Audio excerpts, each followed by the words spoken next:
दूध न पीने वाली बिल्ली। एक बार महाराज कृष्णदेव राय ने सुना कि उनके नगर में चूहों ने आतंक फैला रखा है। चूहों से छुटकारा पाने के लिए महाराज ने 1000 बिल्लियां पालने का निर्णय लिया। महाराज का आदेश होते ही 1000 बिल्लियां मंगवाई गई।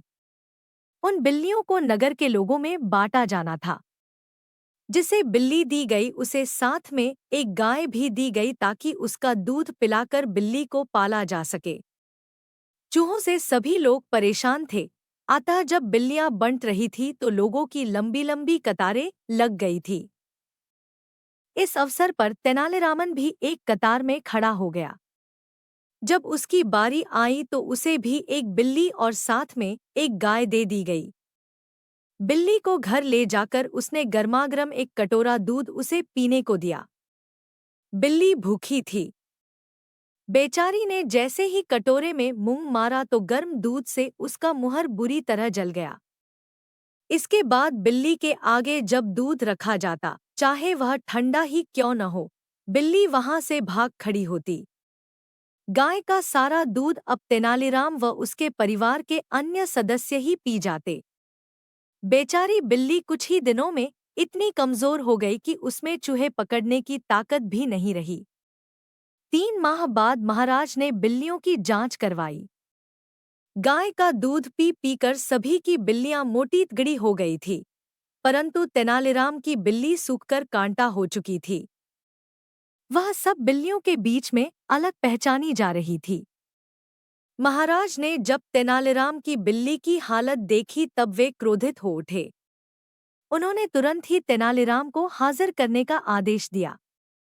तेनालीराम के आने पर वे गरजते हुए बोले, तुमने बिल्ली का यह क्या हाल बना दिया है? क्या तुम इसे दूध नहीं पिलाते? महाराज, मैं तो रोज इसके सामने दूध भरा कटोरा रखता हूँ। अब यह दूध पीती ही नहीं है तो इसमें मेरा क्या दोष है? महाराज को यह सुनकर बड़ा आश्चर्य हुआ। वह अविश्वास भरे स्वर में बोले, क्यों झूठ बोल रहे हो? बिल्ली दूध नहीं पीती? मैं तुम्हारी झूठी बातों में आने वाला नहीं। परंतु महाराज यही सच है।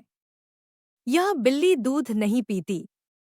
महाराज झल्लाकर बोले, ठीक है। यदि तुम्हारी बात सच निकली तो तुम्हें 100 स्वर्ण मुद्राएं दी जाएंगी, अन्यथा 100 कोड़ों की सजा मिलेगी। मुझे मंजूर है। तेनालीराम शांत भाव से बोला। तुरंत ही महाराज ने एक सेवक से दूध का भरा कटोरा लाने का आदेश दिया। सेवक जल्द ही दूध से भरा कटोरा ले आया। अब महाराज ने तेनालीराम की बिल्ली को हाथों में उठाया और उसका सिर सहलाते हुए दूध के कटोरे के पास छोड़ते हुए कहा, बिल्ली रानी दूध पियो। बिल्ली ने जैसे ही कटोरे में रखा दूध देखा, वह म्याऊं म्याऊं करती हुई वहां से भाग निकली। महाराज, अब तो आपको विश्वास हो गया होगा कि मेरी बिल्ली दूध नहीं पीती। लाइए अब मुझे 100 स्वर्ण मुद्राएं दीजिए, तेनालीराम ने कहा। वह तो ठीक है, लेकिन मैं एक बार उस बिल्ली को ध्यान से देखना चाहता हूँ। यह कहकर महाराज ने एक कोने में छिप गई बिल्ली को पकड़कर लाने का आदेश दिया। बिल्ली को अच्छी तरह देखने पर उन्होंने पाया कि उसके मुंह में जले का एक बड़ा सा निशान है। वह उसी क्षण समझ गए कि बिल्ली मुंह जल जाने के डर से दूध पीने से कतराती है। वे तेनालीराम की तरफ देखते हुए बोले, अरे निर्दयी, तुमने इस बिल्ली को जानबूझकर गर्म दूध पिलाया ताकि यह दूध न पी सके। ऐसा करते हुए तुम्हें शर्म नहीं आई? तेनालीराम ने उत्तर दिया, महाराज, यह देखना तो राजा का कर्तव्य है कि उसके राज्य में बिल्लियों से पहले मनुष्य के बच्चों को दूध मिलना चाहिए। इस बात पर महाराज हंस दिए। उन्होंने तेनालीराम को तुरंत ही 1000 स्वर्ण मुद्राएं भेंट की और बोले, तुम्हारा कहना ठीक है, परंतु मैं आशा करता हूँ कि भविष्य में तुम बेजुबान पशुओं के साथ दुष्टता नहीं करोगे।